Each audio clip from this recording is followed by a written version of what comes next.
What's up everyone? Welcome back to the channel. It's your boy Cheaty Boy. Hope you're all doing great. Big news! The PS5 jailbreak for firmware 10.01 is finally here. In today's video, I'll show you exactly how I updated from 9.60 to 10.01 using the Y2JB 1.2.1 offline jailbreak paired with KStuff 1.6.6 and the latest etaHEN 2.4b and some fresh homebrew apps. If you're planning to jailbreak your PS5 on 10.01 with the Y2JB method, make sure to check out my earlier tutorials where I explain how to install Y2JB and apply the embedded YouTube update blocker. This step is absolutely critical and cannot be skipped if you want a successful jailbreak. So stick around, enjoy the video, and let's roll!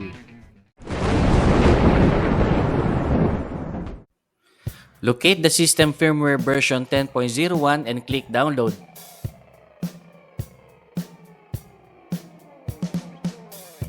You'll be directed to a page where, oddly enough, the file cannot be downloaded directly. To fix this, instead of clicking the download icon, select Share.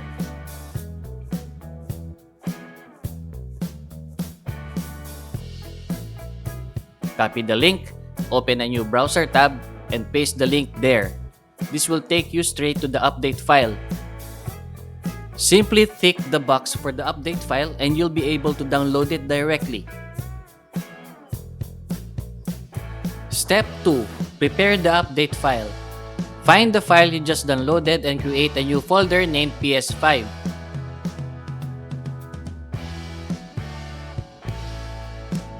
Inside that folder, make another folder called Update. Use all capital letters.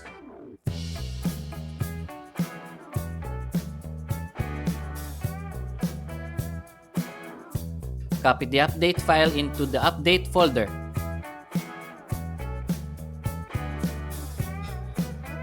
You may now delete the extra PUP file.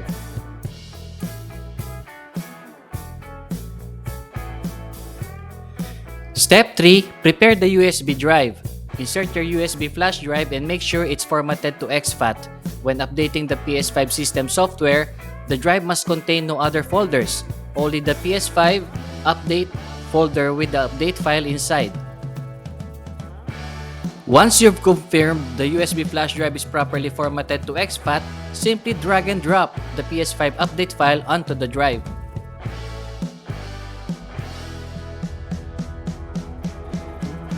After the copying process is finished, safely eject the USB flash drive from your computer. Now, head over to your PS5 to begin the system update process. Before starting the update, there are a few things you need to do to avoid conflicts. First, ensure that your PS5's internet connection is disabled. After verifying the network settings, navigate to System, System Software, Console Information to double-check the current system software version on your PS5. Then head over to System Software Update and Settings and make sure everything is disabled. Then go to System, Power Saving, then under Features available in rest mode, make sure all options are turned off. Then return to Settings, Save Data and Game App Settings, then select Automatic Updates and make sure all options are turned off. With the USB flash drive containing the update file inserted into your PS5, go back to System Software Update and Settings, select Update System Software, then choose Update from USB drive. When prompted for confirmation, select Update to proceed.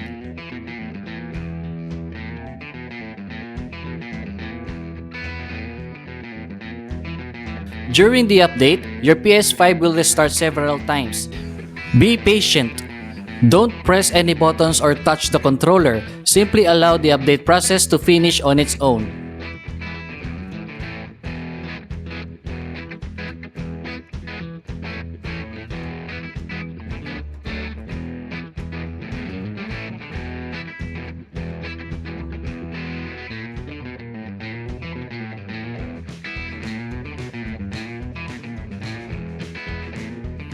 Double check the system software version on your PS5 to confirm that the update was successfully applied.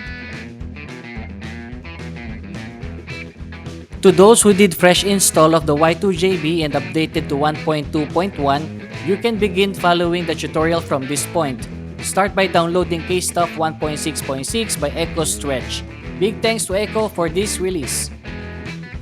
Next, download Y2JB update.zip. By collecting all the necessary files now, we can stay focused on the console later without interruptions. Now, grab the etaHEN 2.4b.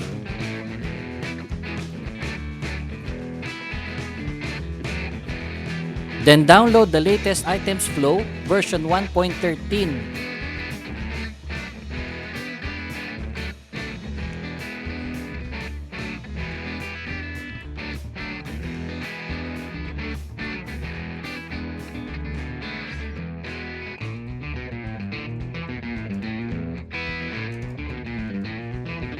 And lastly, download PS5-Xplorer version 1.04.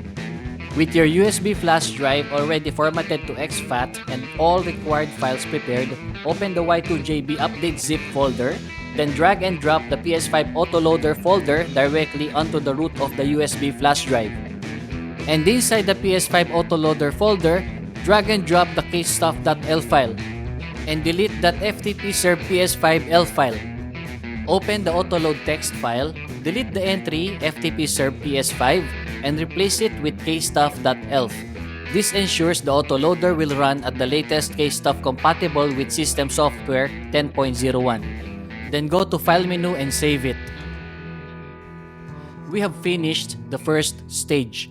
Close all open windows, safely remove the USB flash drive, and then continue on your PS5. Once your PS5 has booted up, insert the USB flash drive and run the Y2JB autoloader to verify that everything works correctly.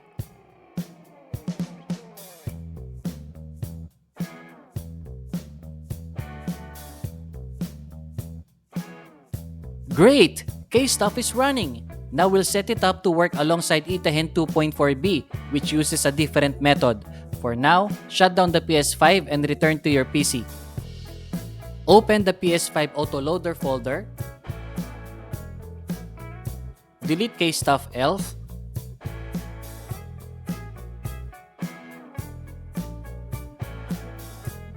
and drag in etaHEN 2.4b. Right-click it, select Properties, copy the name, then close. Open autoload text, replace KStuff.elf with the copied name, add .bin, and save the file.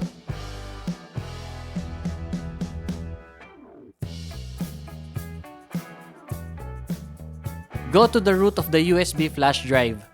In View, select Show. Ensure file name extensions is checked. Create a new text document named no_KStuff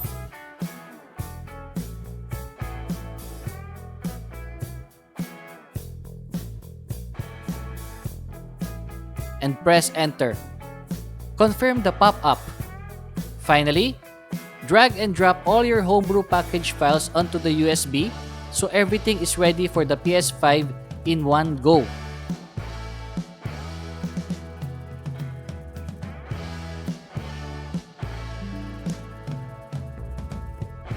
Boot up your PS5 with the USB flash drive inserted. Wait a few seconds, then launch the autoloader. In the logs, confirm that KStuff is disabled and etaHEN 2.4b has started.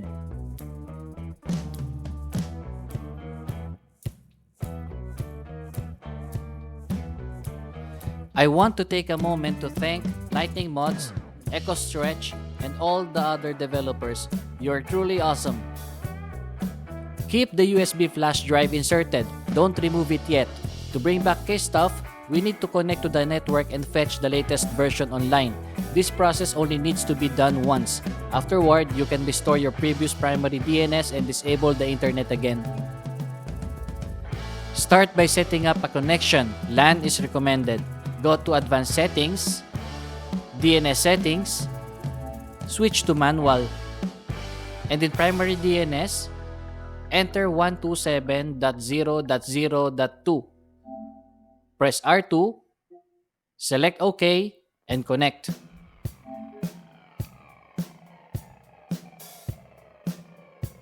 When the prompt appears, just press OK. It's normal.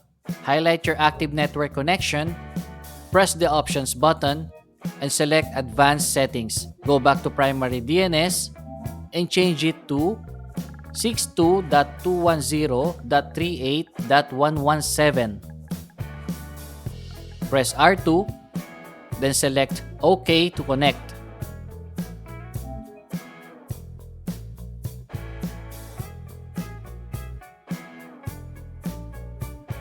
Again, any pop-ups are normal. Just hit OK. Next, head into the debug settings, then Settings, KStuff menu, and choose Replace KStuff with the latest version from GitHub. etaHEN will display the status. If it succeeds, congratulations! Excellent job! After downloading KStuff from EcoStretch GitHub repo, reset the primary DNS back to 127.0.0.2 to keep the Y2JB app secure. Now this is the perfect time to install ItemsFlow 1.13 and PS5-Xplorer version 1.04. Go to Debug Settings, Package Installer, and install all. After installing the homebrew apps, verify that etaHEN 2.4b is stored in the system. This ensures the jailbreak can run offline without the USB on the next boot. Open PS5-Xplorer and select Root Access. Navigate to the MNT folder and press X. Highlight USB 0, press X, then highlight the PS5 Autoloader folder, press triangle, send to Data, and confirm with X. This will override the previous etaHEN versions in that folder. To verify success, disable the internet and fully shut down the PS5. Safely remove the USB flash drive, then on the next boot, simply run Y2JB. No extra steps needed. When everything went well with the jailbreak, we can start preparing our backup games. For the PS5, you can rename each game's folder with the actual game title instead of the PPSA code. Inside each folder, keep the files with the eboot bin. This method is especially convenient when managing a large number of backups. Use a recommended external SSD formatted to exFAT, at least 250 GB. Create a folder named etaHEN,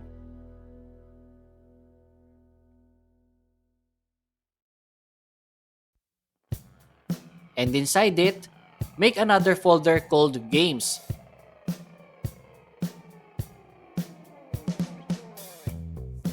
Then simply drag and drop your PS5 folder onto it.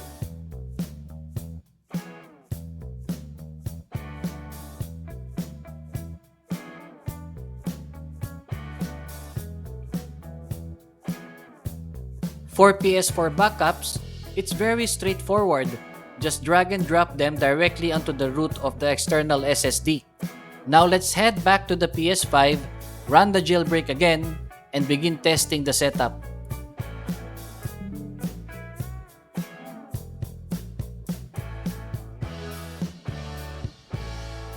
If it fails on the first try, simply follow the instructions and reboot. Keep in mind, this jailbreak is still new and more improvements will come in the future.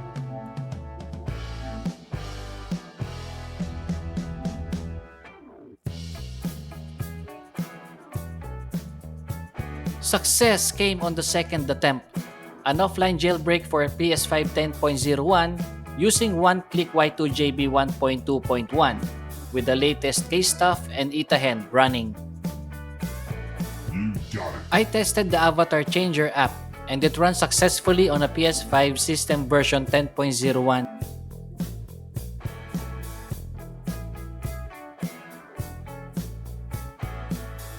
Installing a PS4 backup game is a breeze. Let's try this one out.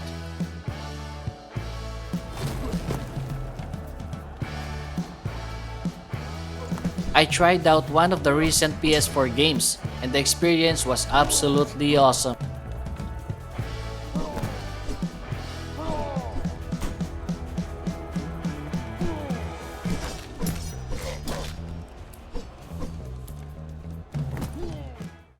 I am testing a recently released game, running it as a native PS5 version.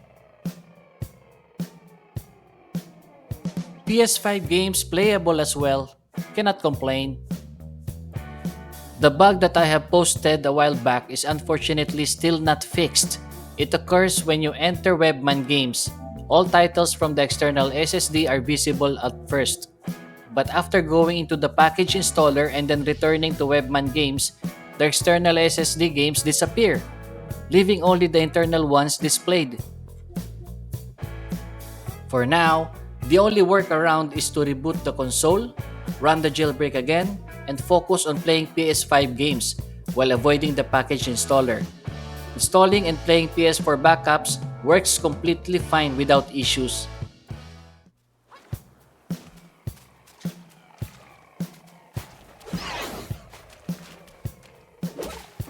That's a wrap! I hope you enjoyed the video. If you found it helpful, don't forget to hit that like button and subscribe for more content like this. Stay tuned! There are plenty more uploads coming your way. Keep up with all the latest updates from Chitty Boy, your boy! If you've got questions or if I missed something, drop it down in the comments below. Stay cool, enjoy your games, and I'll catch you in the next one. Peace and love!